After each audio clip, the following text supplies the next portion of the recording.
let me get this right. The debt had originally been in the amount of $64,998, correct? Correct. You subsequently requested a reassessment, and as a result of the reassessment, debt was reduced to $6,683.16, correct?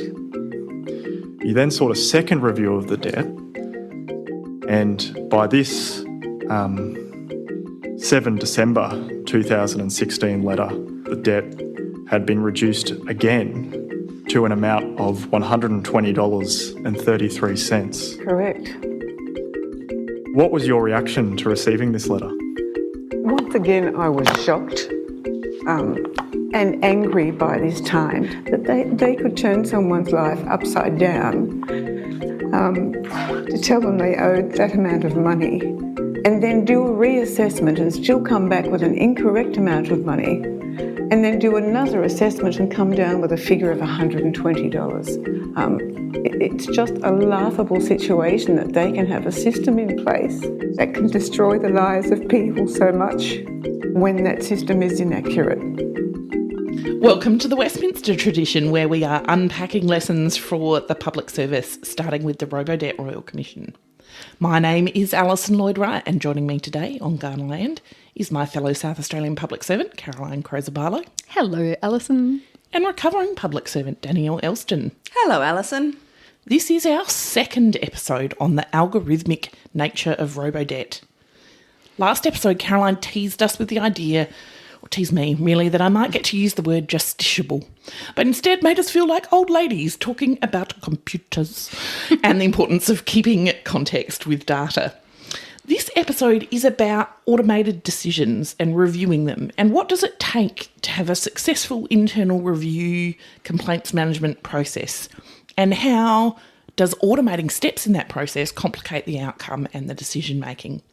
So Caroline, we're pretty deep down the nerd hole here. Why should people care about this? Look, I think I mentioned in the last episode that all this talk of AI and algorithms leaves me a bit cold because it feels so disconnected from my experience as a public servant, which feels much more clunky and messy.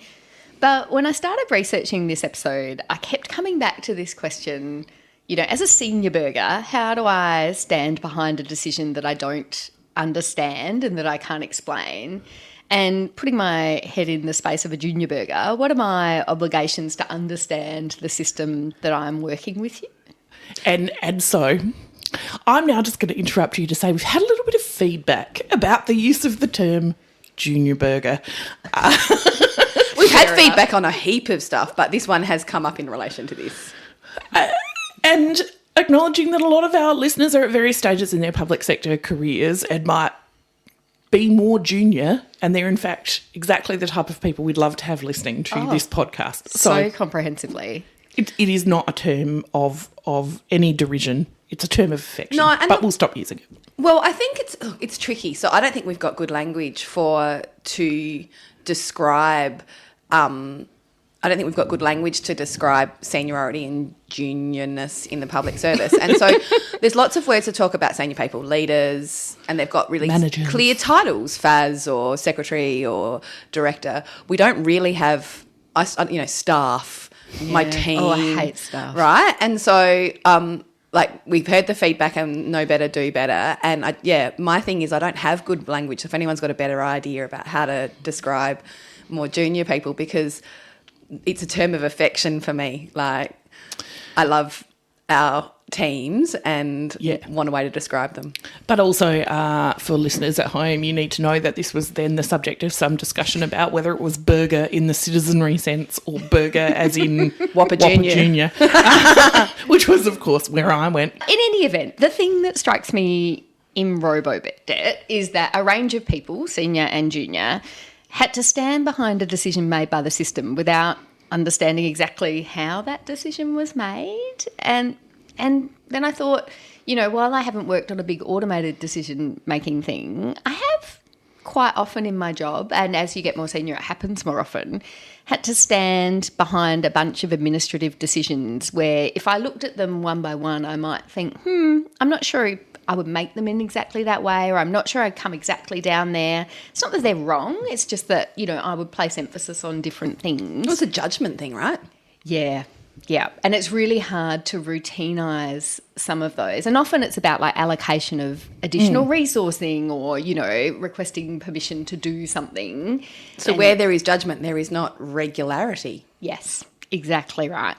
So, Alison, in that context, I set you a little bit of homework for the episode because one of the kind of key ways that we think about this kind of decision-making is through the administrative law framework. So tell us a little bit about what admin law is, kind of what those key principles are, and that might help us make sense of this going forward.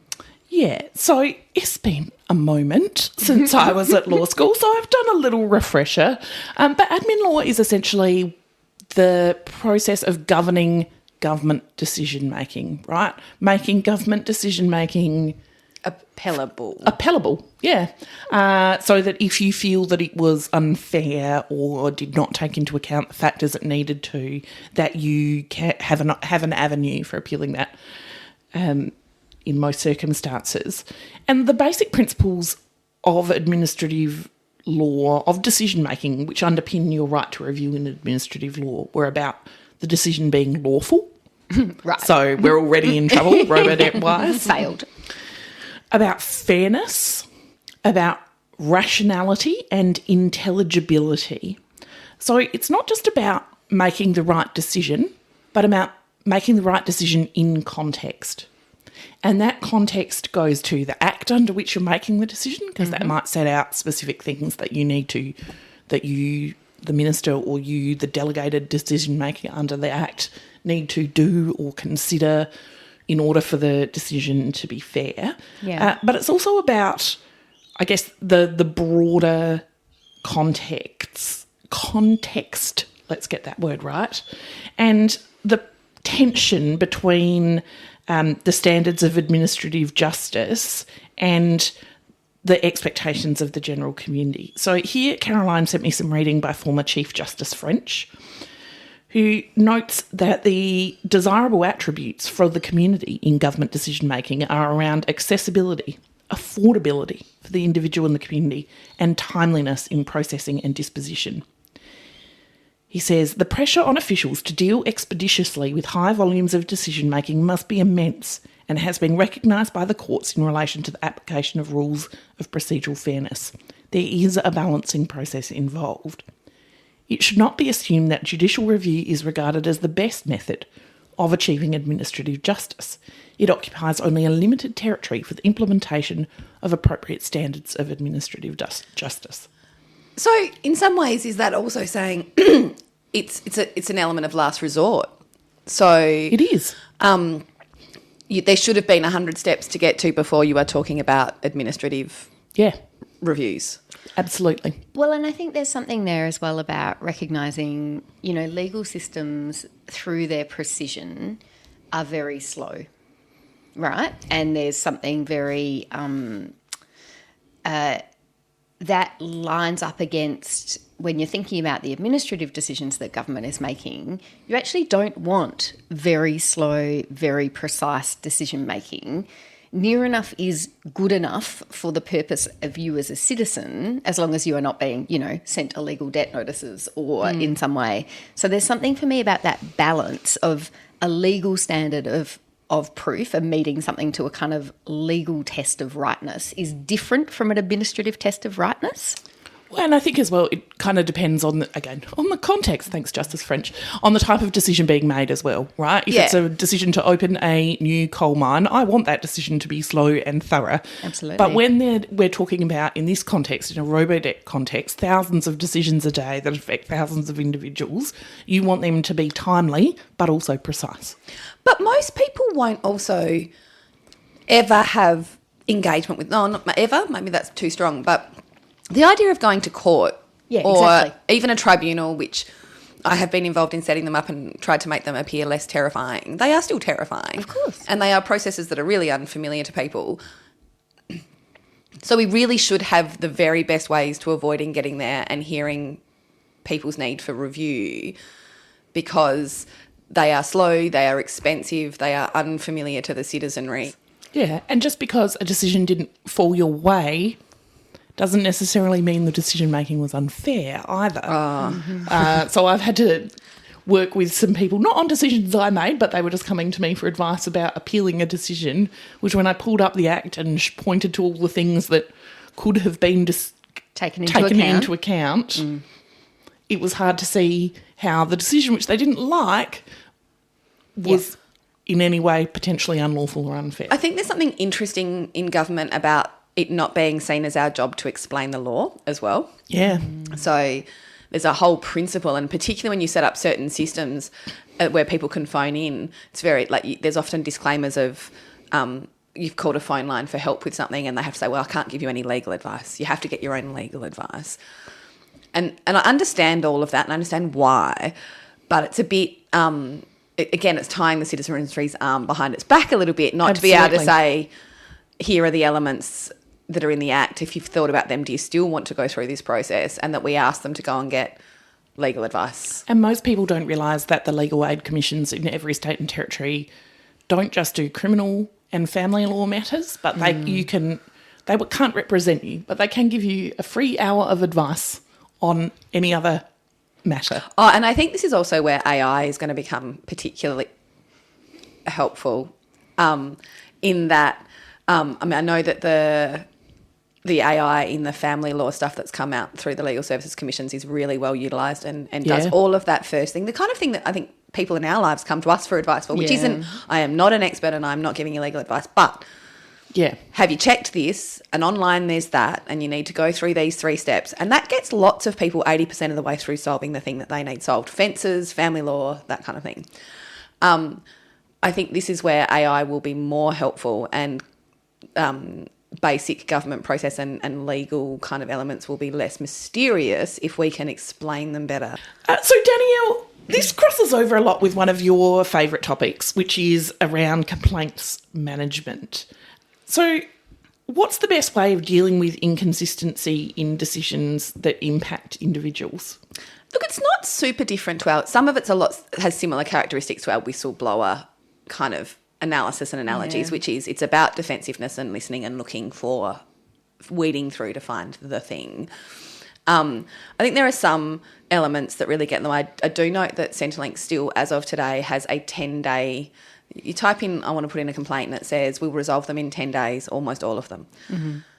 That might not be enough because that sets up a culture of getting rid of the complaint is the job. The job is not when you receive... not resolve it. Yeah. Make it go away. Make it go away. So if you have speed as the KPI, then you've got like the starter's gun's gone, and your job is mainly to close it within whatever the KPI is. And every jurisdiction has very strong reporting on it, but it's not about what did I find through the complaints process. It's how long were people left hanging. Now, I'm not suggesting we should be allowed to get complaints and go, just pop that in the drawer, give it a couple of years and come back to it. My view of complaints, and if you look at Robodebt, would be that they fall into a few categories. Service, it was too slow, my thing didn't load. It's about the service, right? They're quite easy because usually someone was rude to me on the phone. That's a bit different from this, isn't it? You get lots of those, though. So there's a series of complaints in government of that. And so they're usually apologies. Yeah. I'm sorry it didn't load, the computer wasn't working. Yeah. I'm sorry you were spoken to rudely.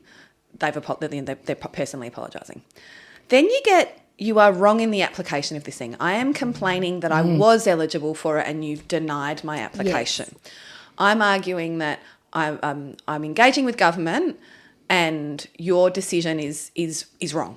Yeah. And then the third lot of complaints is usually the policy and the legislation, the thing is wrong. Shouldn't have parking fines. And I think that's what... I think it's that middle category and it's that I'm trying to get us to narrow in on, because I think there's something about how do you review your own decisions as an agency and what does it mean if we start automating those decisions? So what have you seen work well in that middle category, or what stops people from being able to do effective internal review of decisions? So there has to be, in my view, someone not connected to the process who looks at it first. Yeah. So in a similar, so when I say have to, this will not be easily applicable in small agencies, and it's a bit of a utopian dream. But leaving that aside for a second, if you look at, say, FOI, there is someone who puts a layer of decision making around that. Yep. If you look at complaints, they're usually assigned to the area that made the decision or had the service or that kind of thing. Oh, it's so true. Now, that will be fine most of the time, actually. And so, but I would like there to be a layer at the beginning that says this should be actually investigated, like you would in a complaint of bullying and harassment or other types of systems. But how it works in most places is the area that made the decision resolves the complaint. I'm not arguing that that's an integrity problem. I'm sure that their intentions are almost always, but can they see the thing that they own? Often not. Yeah. And that's where I think they end up escalating into legal processes, because the same person who runs the system deals with a complaint. Yeah. They can't see their own mistake. Yeah. And there's no one in agencies usually whose job it is to say, these in this category or these ones, I've had a look at the 10 that came in, and for this one, we need it investigated. And investigating it is very different to reviewing it. Yeah, okay. What do you mean by that? Well, I think investigating it involves speaking to all the parties, so the collection of the different bits of information. Complainants are often emotional. Their complaint might be really valid, and they've then wrapped it in a story. So in an administrative review, you can remake the decision. Yes. Or you can, so it's a remaking of the decision, gathering all the evidence, starting again. And I do think someone from outside that area is the only person who can speak to the person who fills out the form, the manager who's delegated to sign off on it, the person who funds it, to find the actual nub of whether there's validity to the complaint.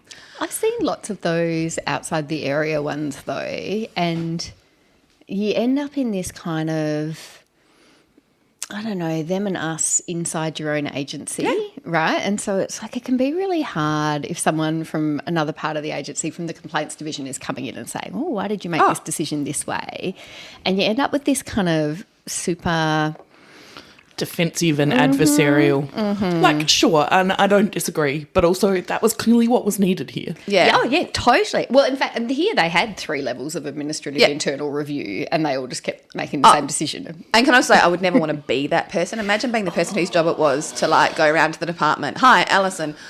We received 20 complaints in this department this month, and we've decided that this one really actually requires looking at. I'm now going to poke and prod all your work, all your whatever, so it's going to be not excellent to experience, and the person whose job it is to, like, go around telling their colleagues that they think they might have got it wrong. Oh, awful. I just think that the way internal audit. I was just thinking. Done well. Yeah, absolutely. Yeah. Absolutely. All right, so this all gets a bit more complicated, though, in the circumstances that we're talking about, because you can't see the decision-making process, right? It's a series of numbers that go beep, boop, boop into the computer, and we're that old. And it's, someone cranks the handle and the complaints we're talking about at the moment are things where you are looking at reviewing the decision. So what I'm talking about is where you can actually speak to the people who made the decision. Yeah. Look at not bits of paper, not quite that, but actually see a stream of correspondence, the request for funding, the emails that went back with and go, okay, well, this is what's happened. That is hard enough on its own. When you've got all of that and you've got the line area investigating or reviewing its own kind of process, it takes on a whole other layer if you can't see the trail of how those things are done. Yeah. So we started with a grab from Rosemary Gay, who's a victim of Robodebt, and she describes this kind of almost random number generator experience of seeking review after review, and just like every time comes back with a different number. Yeah. Yeah. And have you ever had that experience? No. So mine wasn't. Mine was with the telco, not the government, but it was with a telco where it was just completely wrong. A bill was completely wrong, and the end dates of contracts, and it was like 7 different devices and plans.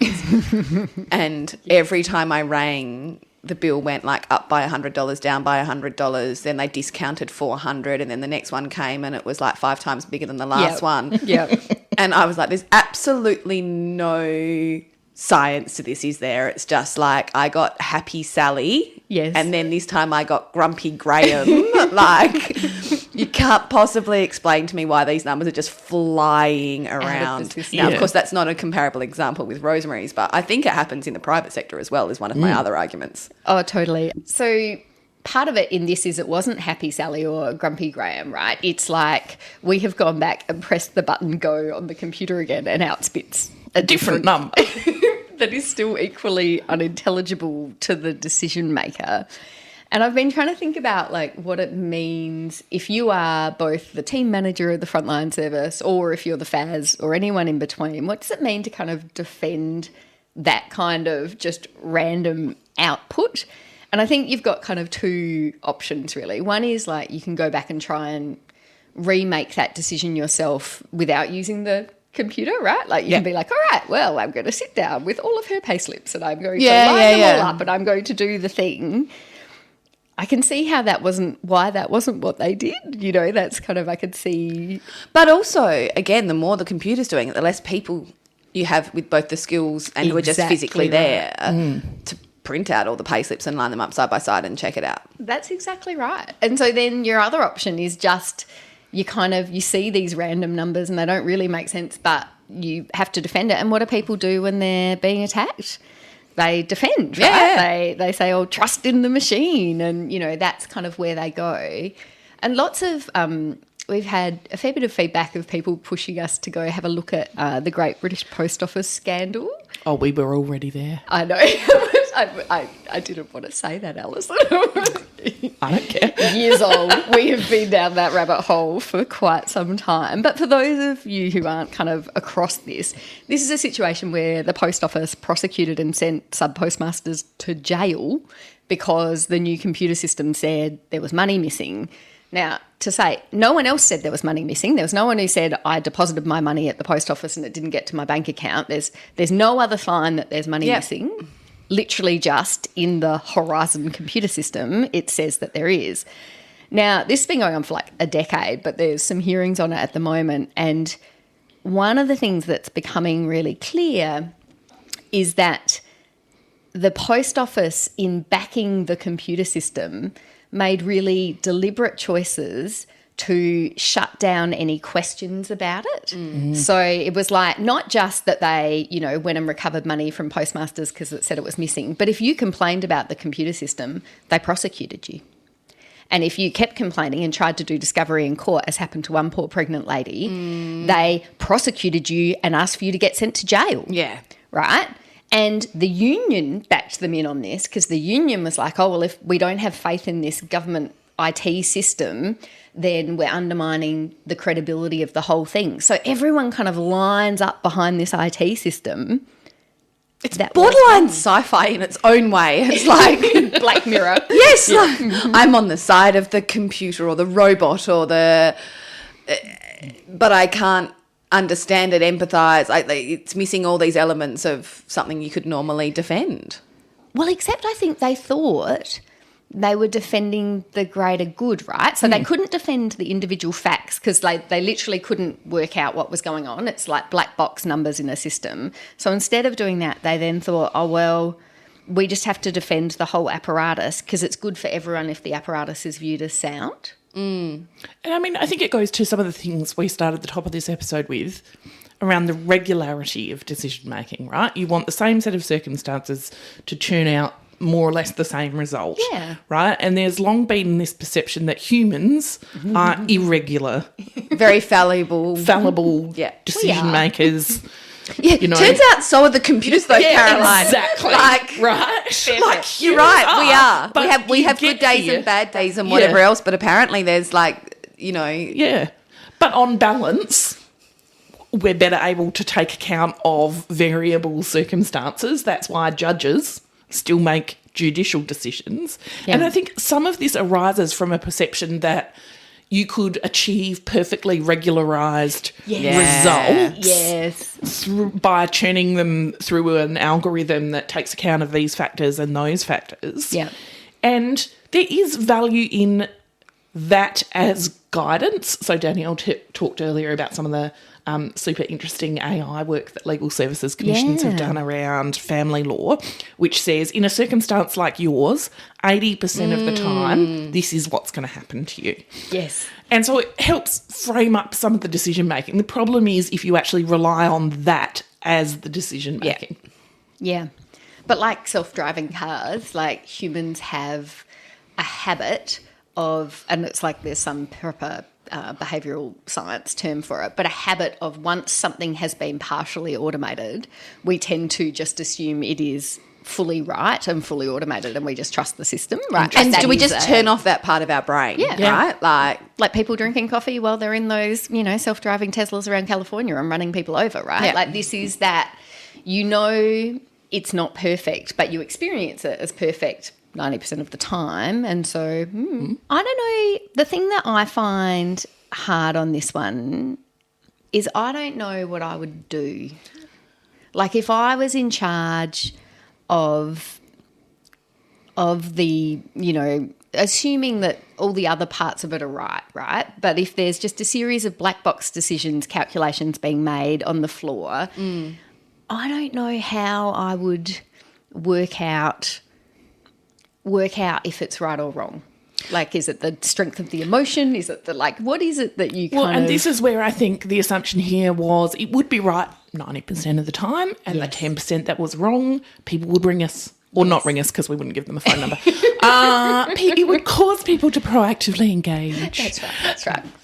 And so, again, the onus on correcting the mistake has shifted from the government department making the mistake onto individuals who in this case are particularly vulnerable individuals to say, actually, I'm pretty sure that's not right. And I can see how decision makers arrived at that. Yeah. Because there was no other necessarily perfect way for them to work out which ones were wrong. Yeah. The problem is I don't accept the reversal of the onus, No. but I also don't think they ever considered that they were dealing with a cohort of people for whom government, they haven't experienced a lot of ability to argue with a government decision, right? Yes. Whether that's a policing decision or a child protection decision, or they're not a particularly... They haven't had a lot of success at it, even when Exactly. they have Yes, attempted their lived it. experience. Their lived Their lived experience. experience is the government tells you this, that's what's happening. And you can ring this person, or you could even have a go at it, but their lived experience of success of that will be reasonably low in a lot of cases. But I think that, to go back to your thing, Caroline, what do you do and how can you lead these things? Part of it is, and it's a nervousness at this point of my career, which is how well do I understand this stuff? Yeah. And so I think it's easier to become a bush lawyer. I think it's easier to move through government and pick up skills and content in this system. And by system, I mean the health system, not this computer system. It's actually this is one of those skills that's quite tricky to pick up as you move your way around leadership in the public service. And so I don't know the answer to this one. It worries me a little bit. It worries me that if I can't understand something, I've never felt like as a leader you need to understand the granular bit, but I don't know if many of us understand the principles, the algorithm. How do you turn them on? How do you turn them off? Yes. What are the inputs? How does it work? When is it going to flag an error? How's it going to flag an error? And I'm not sure that I said I don't have an answer, but I feel like it's like someone should have like a flag. There should be a risk register somewhere that says, how are we going to get leaders to understand what they're leading? Because it's a tricky one to pick up skills in. Yeah. And how are you going to get juniors to understand what it is they're operating? Like this is, the people running these systems aren't tech people either, right? Like they're just sitting in a computer watching numbers spit out. How are they supposed to I know? think there'll be some generational change with some of this. So I think that I think there will be more innate algorithm coding understanding of leaders in 20 years' time than there is today. Of like, again, a basic language, being able to talk more freely with the technical experts. So not being a technical expert, but just having a more innate translatable kind of capacity to engage in the conversations that I don't feel that I always have in these situations. And I'm sure I'm not alone in that. Nope. So this is the second of 3 episodes that we're going to do on algorithmic decision making. So in this episode, we've talked about, I guess, some of the settings that you need for successful internal review, including cultural settings, but also how a computer spitting out random numbers makes that harder. And what we're going to do now is go to our next episode where we're going to dive into this in a bit more technical detail. Till next time. Just some appropriately bureaucratic disclaimers. Those of us in the employ of the state government speak in a strictly personal capacity, consistent with the Public Sector Code of Ethics that permits public servants to promote an outcome in relation to an issue of public interest, in this case, the betterment of the public service. Nothing we say should be taken as representing the views of the government or our employers. While we've tried to be as thorough in our research as busy full-time jobs and lives allow, we definitely don't guarantee that we've got all the details right. If you want rigorous reporting on Robodebt, we recommend the work of Rick Morton at the Saturday paper, Chris Nouse and Luc Henrique Gomez at the Guardian, Ben Eltham at Crikey, and of course, the Robodebt Royal Commission itself. Please feel free to email us corrections, episode suggestions or anything else at thewestminstertraditionpod@gmail.com. Thanks to Pampot Audio for our intro and outro music. Till next time.